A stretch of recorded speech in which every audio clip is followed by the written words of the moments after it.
Bonsoir, sœur Nathalie, Bonsoir. et merci bien pour accepter cet entretien sur l'exhortation apostolique de Pape François, Querida Amazonia. Alors, nous savons que vous avez participé au synode de Gênes, vous êtes en train d'étudier, de réfléchir sur la synodalité. Alors, nous voulons savoir un peu plus, qu'est-ce qui t'a frappé le plus sur le document?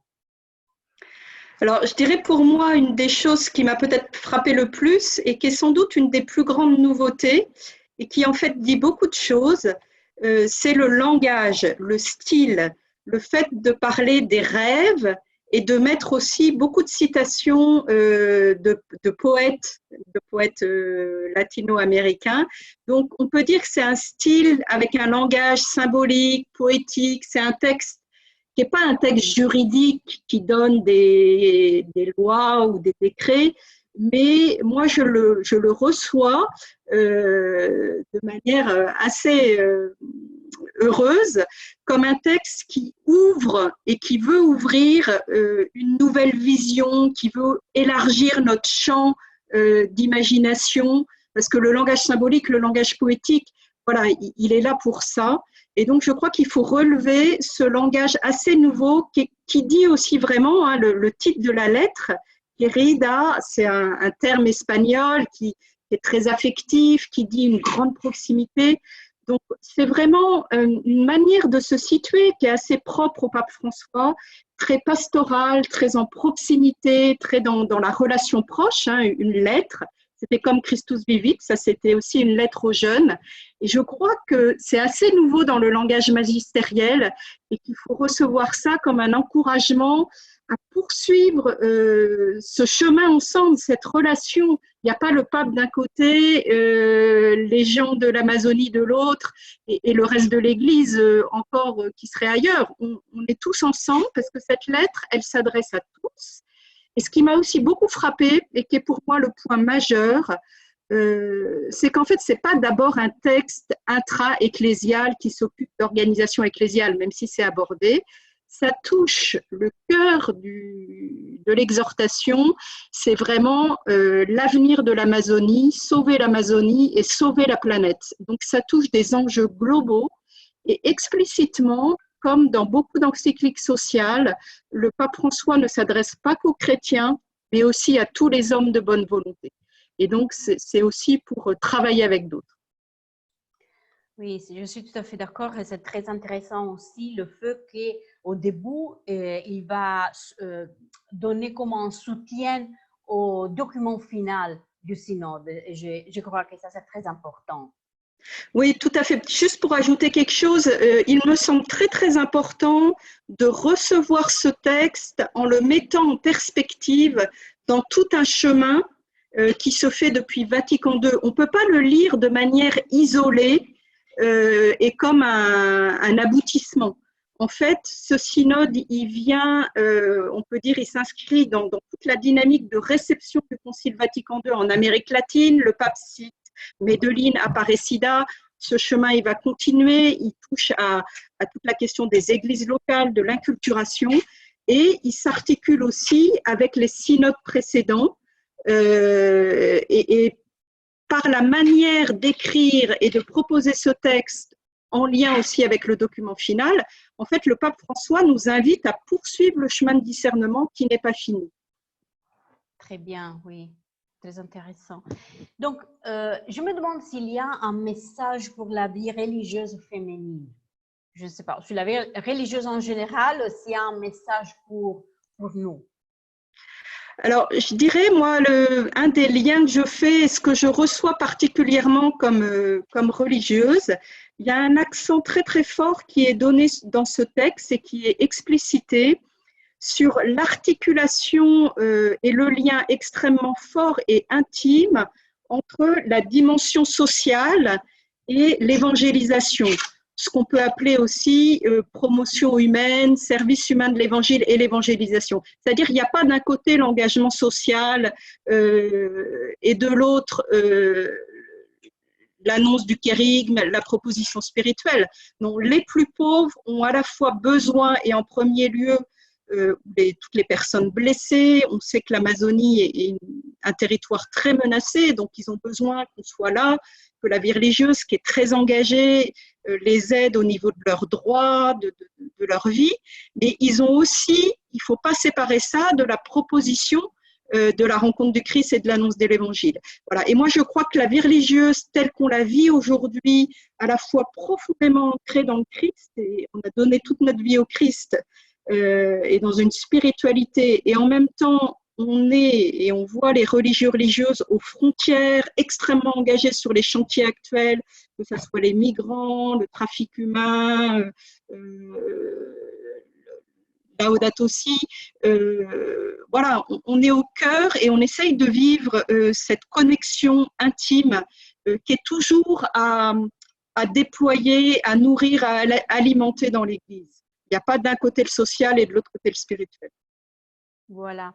Et depuis la publication, il y a 2 jours, je suis en train de lire beaucoup de commentaires en soulignant ce qui manque dans cette exhortation apostolique. Alors, je ne sais pas, j'écoutais aussi des commentaires de femmes religieuses, laïques, qui ne sont pas très contentes des articles dédiés à la femme. Qu'est-ce que tu en penses?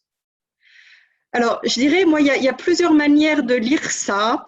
C'est vrai, on sait qu'un certain nombre de femmes, de religieuses attendaient que quelque chose soit dit sur la réflexion sur l'ouverture du diaconat féminin, sur le rôle des femmes.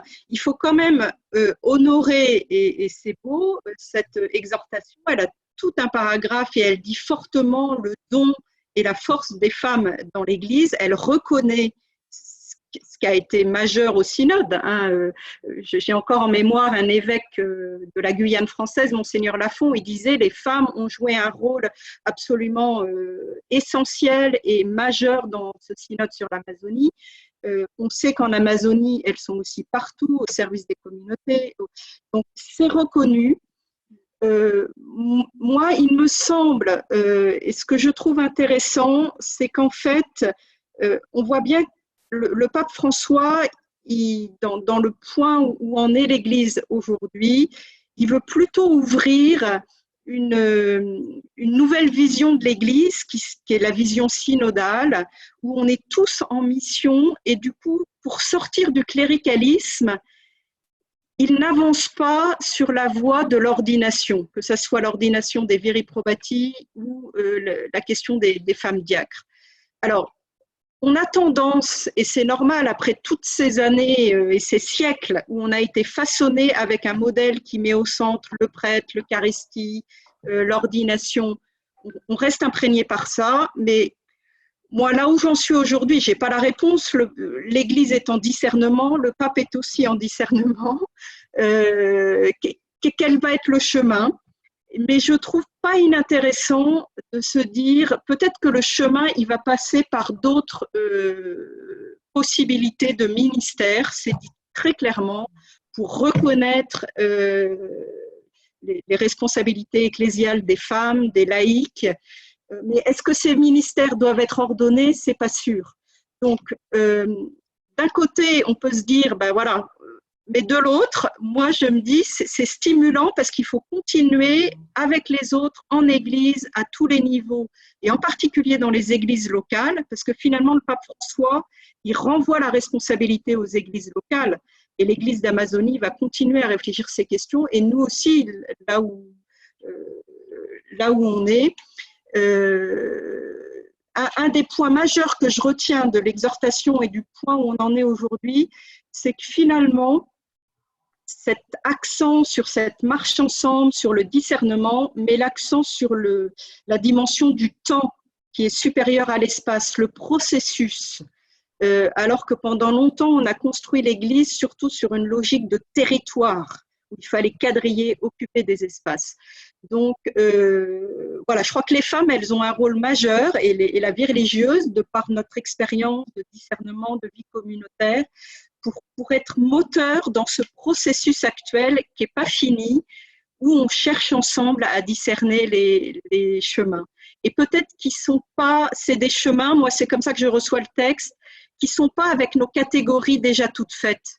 Peut-être qu'il faut encore plus, et le pape le dit explicitement, ouvrir la vision, faire preuve de créativité, d'audace, d'imagination, et que quelque chose de neuf va surgir. Et je crois que les femmes, elles ont à contribuer à ça aussi, à cette imagination créative pour l'évangélisation. Voilà, je suis tout à fait d'accord, c'est quelque chose qui nous représente.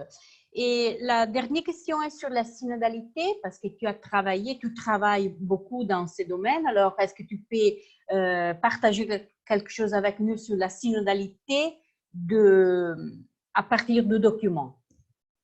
Alors, je dirais un des liens forts que je fais avec la synodalité, c'est que un des axes majeurs du document, en fait, et du chemin que fait faire le synode sur l'Amazonie, comme je l'évoquais tout à l'heure, c'est la question de l'inculturation. C'est-à-dire la synodalité, c'est pas le pape tout seul, un évêque tout seul ou un prêtre tout seul dans sa paroisse qui décide et qui a la réponse. Comme je le disais, c'est tout le peuple de Dieu qui doit être acteur, protagoniste. C'est une marche ensemble pour discerner ensemble.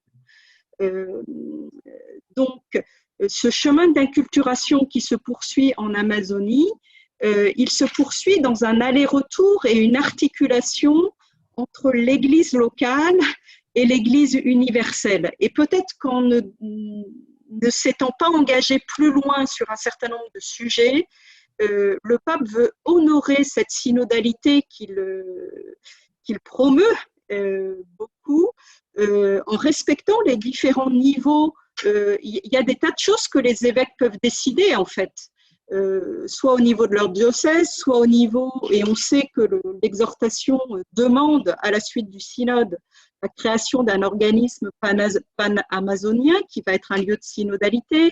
Il y a aussi le CELAM en Amérique latine qui continue tout ce chemin synodal. Donc, à tous les niveaux, on a cette responsabilité de discerner comment inculturer l'Évangile, quelle forme et visage d'Église prendre pour l'humanisation et l'annonce de l'Évangile, qui sont une chose, c'est complètement articulé, là où on est. Oui, très bien. Merci, merci Nathalie. Je suis très contente de te rencontrer pour partager ces idées et nous t'attendons à Rome pour la publication de ton livre sur le synode sur les gènes. Alors, merci. Nous allons continuer la conversation et merci encore.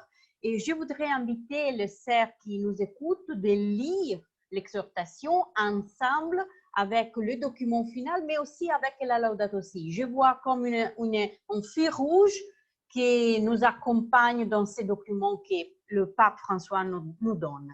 Alors, merci encore Nathalie et bonne journée, bon après-midi. Merci, à bientôt, au revoir.